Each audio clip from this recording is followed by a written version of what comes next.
여러분, 우리는 성경을 너무 신성하게 생각하는 경향이 있습니다. 물론 성경을 막 함부로 다뤄도 된다, 그런 뜻은 아닙니다. 우리가 아끼는 책도 소중하게 다룹니다. 맞습니다. 그런데 지나치게 우상화하는 것이 문제죠.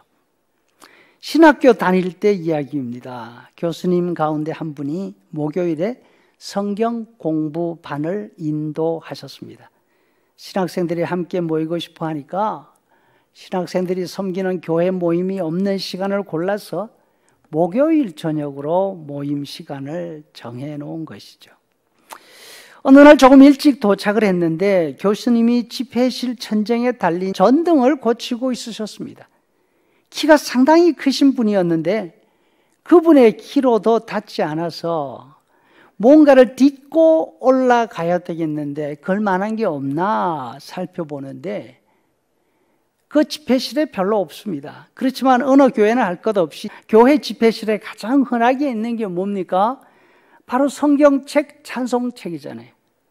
의자를 놓고도 키가 닿지 않으니까 선생님이 우리한테 말씀하십니다. 거기 아무 책이나 좀 가져오세요. 한 2권 이렇게 했습니다. 그리고는 그 성경책을 의자 위에 올려놓고 올라서려고 하는 것입니다. 신학생들 얼마나 경건합니까? 깜짝 놀라서 목사님 그거 성경책이잖아요.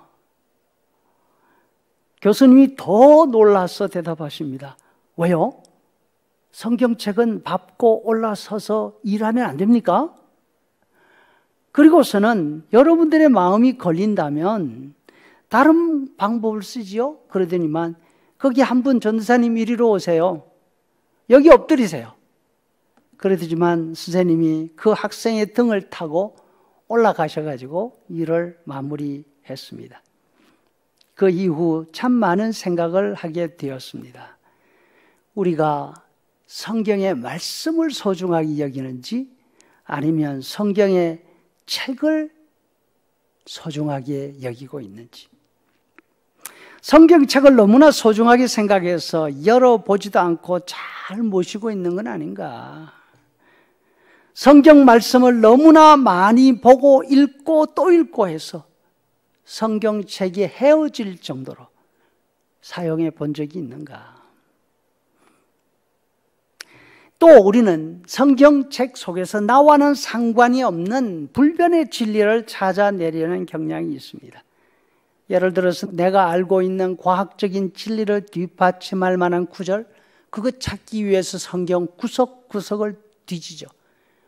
어떤 사람들은 먹는 음식, 생활 패턴이 바로 성경적이야 이렇게 말하려고 먹을 음식과 먹어서는 안 되는 음식을 구별하기도 합니다.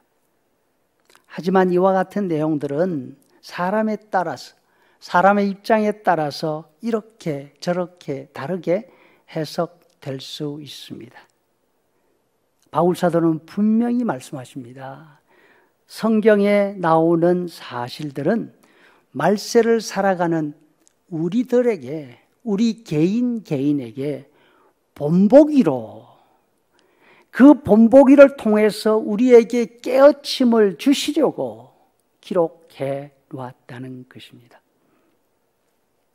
특별히 이스라엘 사람들이 하나님을 시험하고 원망하다가 광야에서 죽은 사건을 이야기하면서 우리는 그렇게 하지 말아야 한다고 경계하고 있으십니다. 오늘 본문에서 바울 사도는 성경의 용도 혹은 성경의 기록 목적에 관해서 분명히 이야기하고 있죠. 불변의 진리를 가르쳐 주려고 하는 게 아니고 우리를 위해서, 우리의 깨우침을 위해서 기록이 되었다는 말씀입니다. 성경의 내용은 하나님의 말씀입니다.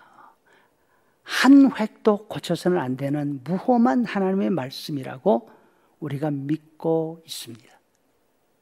그런데 거기에 못지않게 중요한 것은 그 말씀을 책에 기록해 놓은 목적이 우리를 위해서, 우리가 읽고 깨닫고 우리의 삶을 고치도록 하기 위해서 기록이 됐다 말씀하십니다. 성경에 나오는 모든 말씀은 바로 우리 혹은 나 한 사람을 위한 말씀입니다. 그런데 우리는 성경을 보면서 나를 생각하지 않고 다른 사람을 생각할 때가 많이 있지 않습니까? 말씀을 들을 때도 오늘 저 말씀은 나에게 주시는 말씀이구나 받지 않고 아무 개가 들어야 하는데 오늘은 꼭 안 나와 이런 생각을 하는 것이죠. 모든 사람이 다 나의 스승이라 생각하는 것처럼 성경에 나오는 모든 말씀이 다 다른 사람이 아니라 바로 나를 향한 말씀이라고 생각한다면 우리는 복이 있는 사람입니다. 감동되는 은혜의 말씀은 아멘으로 받고 아프지만 죄를 지적하는 두려운 말씀은 겸손한 마음으로 받아 뉘우치고 회개할 때 우리에게 복이 됩니다. 그 사람에게는 성경의 모든 말씀이 하나님의 귀하고도 귀한 선물이 되지 않겠습니까? 늘 조심하고 본보기를 따라서 하나님의 말씀 가운데 살아갈 수 있게 될 것입니다.